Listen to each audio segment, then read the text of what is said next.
Hi, I'm Ali Ahmadi. I'm a scholar of economic statecraft and foreign policy based in Tehran. And today I'll be talking about Iran and Saudi Arabia and the recent dialogue they have engaged in.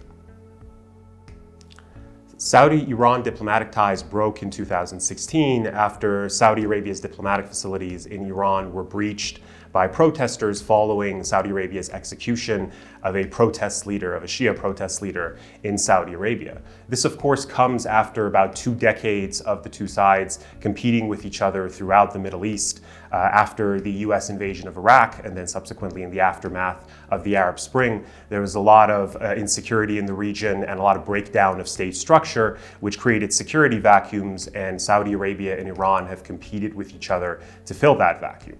Both sides have looked to co-religionists to find reliable allies they could depend on, and this has certainly exacerbated the level of sectarian tension in the region. The hope here is that if the two countries can negotiate amongst each other, that could lead to a new, more stable security architecture in the region and wind down a lot of the conflicts that are going on in places like Syria and Yemen. Recently, Iran and Saudi Arabia began such a dialogue in Baghdad. On the Iranian side, it was the Iranian ambassador to Iraq, who is himself a former IRGC, Islamic Revolutionary Guard Corps officer, and on the Saudi side, it was the Saudi intelligence minister.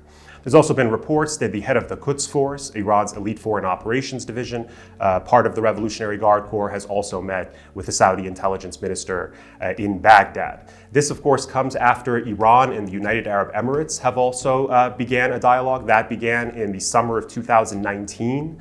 The hope was to level tension between those two countries, and they have been addressing some of their security concerns and their differences, and it has led to a better relationship between those two states. Saudi Arabia has also been engaging with the government in Damascus. Saudi Arabia did sponsor a number of anti-Assad groups looking to overthrow President Bashar Assad. That seems increasingly out of reach. The Saudis have reached out to Damascus after the United Arab Emirates had done the same. For Iraq, this is important because they suffer from the security problems that are exacerbated by the Saudi-Iranian, the Sunni-Shia tensions, but also because Baghdad wants to present itself as a place where the countries of the Middle East, the different forces in the Middle East, meet and meet out their differences rather than being a place where they come together to fight. Iran has always said that it's interested in negotiating with Saudi Arabia to reestablish diplomatic ties. A lot of the more security-oriented actors in the Iranian government, like the military, consider it a good time to negotiate with Saudi Arabia, as they consider themselves to have the upper hand in places like Yemen and Syria. Iranian diplomatic officials have said that they've approached their counterparts in Riyadh, and they've asked for such negotiations in the past. They said that their counterparts have been very nice, that they've received them very warmly, but have said no. Things have changed now for Saudi Arabia for a number of reasons. First of all, you have a new Biden administration, which has not been very warm to Saudi Arabia. When candidate Biden was on the campaign trail, he said that he would make Saudi Arabia a pariah. That hasn't exactly happened, but of course it gives officials in Riyadh some pause. The Biden administration has also said that it is interested in reprioritizing American foreign policy. They have told a lot of reporters that the Middle East is not a priority or even a secondary priority. Their priority is very much on the Far East and the budding Cold War with China. What that means is that a lot of military assets that are currently in the Middle East have to be shifted over to the Far East, and so they won't be there to protect countries like Saudi Arabia. But it's important to understand that this isn't really specifically about the Biden administration. What happened during the Trump administration was that Saudi Arabia sought to use those 4 years in order to make itself the primary security broker in the region. It received a tremendous amount of support from the Trump administration, more arguably than any previous administration, and also support from European countries like France and the United Kingdom. Ultimately, after 4 years, its interests are more in peril than ever. Saudi Arabia's consideration was basically that it felt that it had been attacked by Iran, specifically attacks on its oil infrastructure that it attributed to Iran. For the Saudis, the United States didn't respond to that. They could not stop the attack, and they did not retaliate for it. They did retaliate when they were attacked directly, but not when Saudi Arabia attacked. So if you think about the Trump administration as essentially the high watermark of American support for Saudi Arabia. As to what expect for these negotiations going forward, do expect them to be extremely glacial. They will be slow. There's a tremendous amount of antagonism and lack of trust between the two sides.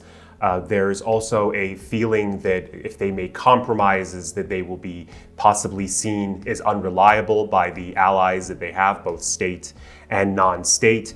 It's also worth noting that the most important issue for Saudi Arabia is the issue of Yemen.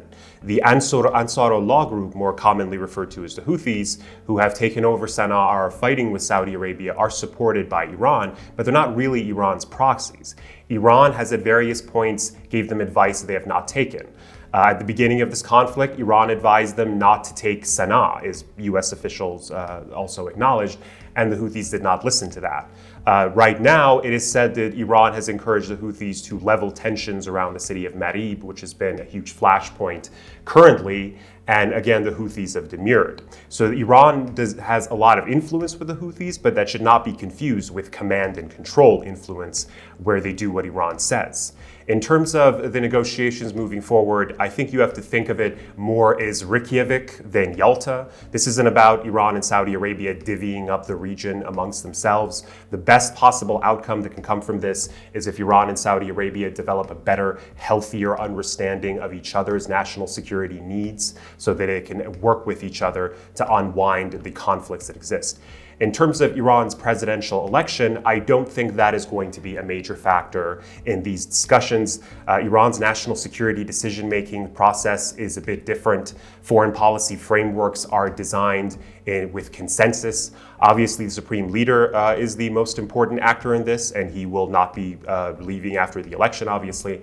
And there's also the Supreme National Security Council, which is a body made up of stakeholders from various government agencies and the military. This provides Iranian foreign policy with a general level of continuity over time. In terms of the two major candidates in the election right now, one is essentially Mr. Hemmeti is running as a reformist. He very much explicitly supports Iran developing its ties with countries in the region.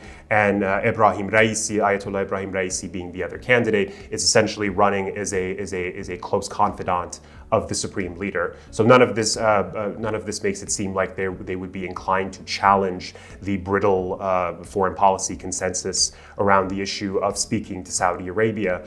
It's also important to understand that Iran's policy in the region is highly securitized, meaning that it is viewed by most in Tehran as being security policy rather than diplomatic policy. This means that the military plays a significant role in how these negotiations go forward, and so that will also not change. The Iranian president is a fairly powerful person in Iranian foreign policy.